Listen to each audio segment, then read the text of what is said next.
Hi everyone, welcome to the second part of Understanding Fixed Income Risk and Return chapter with part 2 and hopefully first video आपने बहुत अच्छे से देखी होगी because a must revision is required, तभी आपको second video समझ आएगी। तो स्टार्ट करते हैं। लेट्स से देखो, अब तक तो हमने अजम्पशन ली थी कि जो इन्वेस्टर है वो एक साल के लिए मतलब कि बाय एंड होल्ड कर रहा है एंड सेकेंडली कूपन मिलते ही इंटरेस्ट रेट चेंज हो गया। अब मैं एक अजम्पशन को चेंज कर रहा हूँ, इन्वेस्टर 4 साल के लिए बॉन्ड को होल्ड कर रहा है। अब हम तीनों सिनेरियोज को फिर से लेंगे। 8.22 इंटरेस्ट रेट अगर मार्केट में चल रहा है, मार्केट में जब इशू हुआ 8.22 था और पूरे 4 साल तक जो इंटरेस्ट रेट है वो 8.22 ही रहा, तो क्या होगा?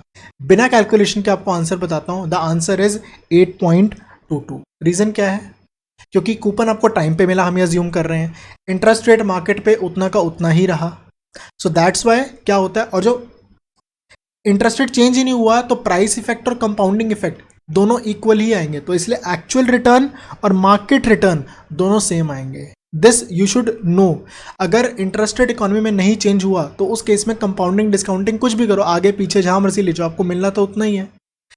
ये अगर कॉन्सेप्ट समझ नहीं आया, इसको बताने का बहुत इजी एग्जांपल है। लेट्स से एफडी का इंटरेस्ट 4% है। आप एक साल के लिए एफडी ले रहे हो, कितना आपको इंटरेस्ट मिलेगा? 4% एनुअली। 2 साल के लिए लोगे 4% एनुअली, 3 साल के लिए 4% एनुअली। तो साल पे फर्क नहीं पड़ता एज लॉन्ग एज एफडी का रेट कांस्टेंट है। तो एज लॉन्ग एज मार्केट में 8.22 इंटरेस्ट रेट कांस्टेंट है, आप कितनी भी लंबे टाइम के लिए बॉन्ड को लो, 1 साल के लिए, 2 साल के लिए, 5 साल के लिए, 7 साल के लिए, 8 साल के लिए, फर्क ही नहीं पड़ता। जितना बोला है उतना ही रिटर्न मिलेगा। ठीक है ना? मान लेते हैं 4 ईयर्स के लिए हम बॉन्ड को होल्ड कर रहे हैं, तो उस केस में क्या होगा? मैंने 958 रुपीज़ आज पे किए, 80 80 80 और 80 आज खड़ा है। तो मैंने क्या किया, 80 को मैंने डाला पीएमटी, 4 डाला एन। ये 4 पेमेंट्स मुझे फ्यूचर में चाहिए। 8.22 आई बाय वाई सीपीटी एफवी 361। मुझे यहाँ पे वैल्यू आ गई इन सब की, इन चारों की 80 80 80 की पीवी कितनी है। ठीक है, अब मैंने क्या किया, इन सबको डिस्काउंट करूंगा। क्यों डिस्काउंट करूंगा? कोई भी एसेट, चाहे रियल इस्टेट हो, चाहे स्टॉक हो, चाहे फिक्स्ड इनकम हो, चाहे कुछ भी एसेट हो, चाहे क्रिप्टो हो, कोई भी एसेट की वैल्यूएशन कैसे होती है? PV of future cash flows. तो इस 80 80 80 80 80 1080 इस सबको मैं डिस्काउंट करूंगा। किस रेट पे? 8.22 पे। तो मैं कंपाउंड 8.22 पे कर रहा हूँ, डिस्काउंट 8.22 पे कर रहा हूँ, तो मेरा एक्चुअल रिटर्न भी 8.22 ही आएगी। मैं क्या कर रहा हूँ, 80 पीएमटी 6N, क्योंकि देखो 1 2 3 4 5 6, 8.22 आई बाय 1000 एफवी है, लास्ट में 1000 मिलना, इसकी मैंने निकाल दी पीवी। तो मुझे आज 4 साल बाद कितने पैसे मिले? 361 और 989। इन सबको अगर आप ऐड कर देंगे, मेरे पास आज इतने, मतलब 4 साल बाद इतने पैसे मिलेंगे। और आज मैंने कितने पैसे लगाए? 985.38। तो 361 और 989 दोनों को ऐड करके डाल दो। एफ फ्यूचर में इतने पैसे मिल रहे हैं, 958 को डाल दो पीवी माइनस में कि आज आप इतने पैसे लगा रहे हो। कितने टाइम के लिए लगा रहे हो? 4 साल के लिए। 4 डाल दो, एन सीपीटी आई बाय वाई, और सीपीटी आई बाय वाई करके आंसर आपका आएगा 8.22।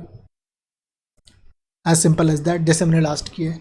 Second scenario, interest rates economy में गिर गए, 8.22 के कम हो गए, तो उस केस में अच्छा लगेगा या बुरा लगेगा?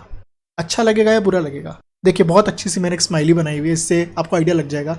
इंटरेस्ट रेट गिर गया, जो कंपाउंड कर रहा है वो तो कहेगा अरे यार ये तो बहुत ही बुरी चीज़ होगी मेरे साथ, ये तो बहुत ही बुरी चीज़ होगी, अब मैं कम रेट पे री इन्वेस्ट कर पाऊंगा। डिस्काउंट वाला खुश हो जाएगा, अरे कम रेट पे डिस्काउंट मतलब वैल्यू ज़्यादा। मेरा बॉन्ड आज अगर लेट से 900 चलना चाहिए, इंटरेस्ट रेट कम होने से बॉन्ड का प्राइस बढ़ जाएगा। अब मैं बढ़े हुए रेट पे 4 साल बाद बेच रहा हूँ। यहाँ पे क्या कॉन्सेप्ट है? 4 साल बाद बेच रहा हूँ, तो 4 साल बाद रेट क्या होगा? डिस्काउंट करके लोअर रेट पे डिस्काउंट करेंगे, ज़्यादा वैल्यू आएगी। तो मैं क्या करूँगा, वही सेम कॉन्सेप्ट से इसको मैं कंपाउंड कर दूंगा 84, सिर्फ आई बाय वाई को चेंज करूँगा 7.5, तो मेरे पास ये आंसर आ गया।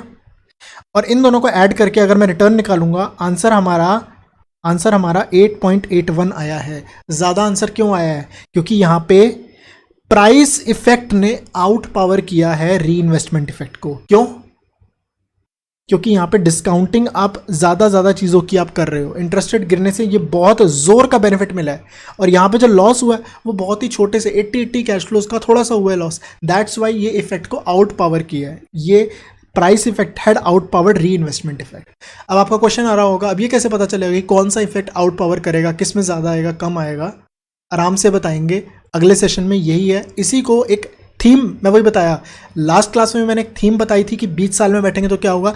अब मैं फिर से एक थीम सेट कर रहा हूँ। अब आने वाले टाइम में हम ये सीखेंगे कैसे पता लगाएंगे कौन से पीरियड पे ये इफेक्ट एक दूसरे को कैंसिल आउट कर जाते हैं। लेट्स से वो ईयर आता है, रफली बता रहा हूँ, लेट्स से 7.77, तो 7.77 से अगर आप होल्ड कर रहे हो तो उस केस में प्राइस इफेक्ट आपको मज़े दिलाएगा, और अगर 7.77 ईयर से ज़्यादा कर रहे हो तो आपको री इन्वेस्टमेंट इफेक्ट ज़्यादा मज़े दिलाएगा। ठीक है ना, मैंने जस्ट एक आपको थीम सेट की, डिटेल में हम आने वाले सेशंस में कवर करने वाले हैं। तो यहाँ पे हमारा आंसर ज़्यादा आया, आपने ज़्यादा रिटर्न कमाई क्योंकि प्राइस इफेक्ट ने आउट पावर किया। So for shorter holding period, अगर आप कम होल्डिंग पीरियड रखते हो, किससे कम वो हम डिस्कस करेंगे। अगर आपने इस पीरियड से कम होल्डिंग रखी तो प्राइस इफेक्ट ज़्यादा होगा, और प्राइस इफेक्ट में आप चाहते हो इंटरेस्ट रेट कम हो। और अगर आप उस होल्डिंग पीरियड से ज़्यादा रखते हो, यहाँ पे कोई जैसे मैंने 7.77 ईयर्स बोला, अगर आप ज़्यादा रखते हो तो ये वाला कंपाउंडिंग इफेक्ट री इन्वेस्टमेंट इफेक्ट आपको बहुत ज़्यादा अच्छा लगेगा। तो उस केस में आप क्या चाहते हो, इंटरेस्ट रेट बढ़े। एक पीरियड है, वो पीरियड की कैलकुलेशन हम सीखेंगे। You need to understand that वो पीरियड से ज़्यादा आप होल्ड करते हो तो री इन्वेस्टमेंट में आपको ज़्यादा मज़ा आएगा। और अगर आप इस पीरियड से, उस पर्टिकुलर पीरियड की हम बात बाद में करेंगे, उस पीरियड से कम आप होल्ड करते हो तो उस केस में आपको डिस्काउंटिंग या प्राइस इफेक्ट से आपको ज़्यादा मज़ा आएगा। Hopefully my point is clear. Third case है 9% इंटरेस्ट रेट पे। 9% पे क्या हो रहा है, इंटरेस्ट रेट बढ़ गया। इंटरेस्ट रेट बढ़ गया तो अच्छा लगेगा बुरा लगेगा। जो री इन्वेस्ट कर रहा है वो तो कहेगा भाई साहब बहुत मज़े आ गए, मैं तो ज़्यादा रेट पे री इन्वेस्ट कर पा रहा हूँ। डिस्काउंट वाला बोलेगा अरे इंटरेस्ट रेट बढ़ गया, बॉन्ड का प्राइस गिरेगा, इतना गिर जाएगा कि ये वाला इफेक्ट आउट पावर कर देगा। रीज़न बीइंग आपने 7.77 ईयर्स, मैं एक एग्जांपल ले रहा हूँ, please mind it, 7.77 years answer नहीं है, क्योंकि आपने इससे कम किया है तो हमेशा ये वाला इफेक्ट आउट परफॉर्म करेगा।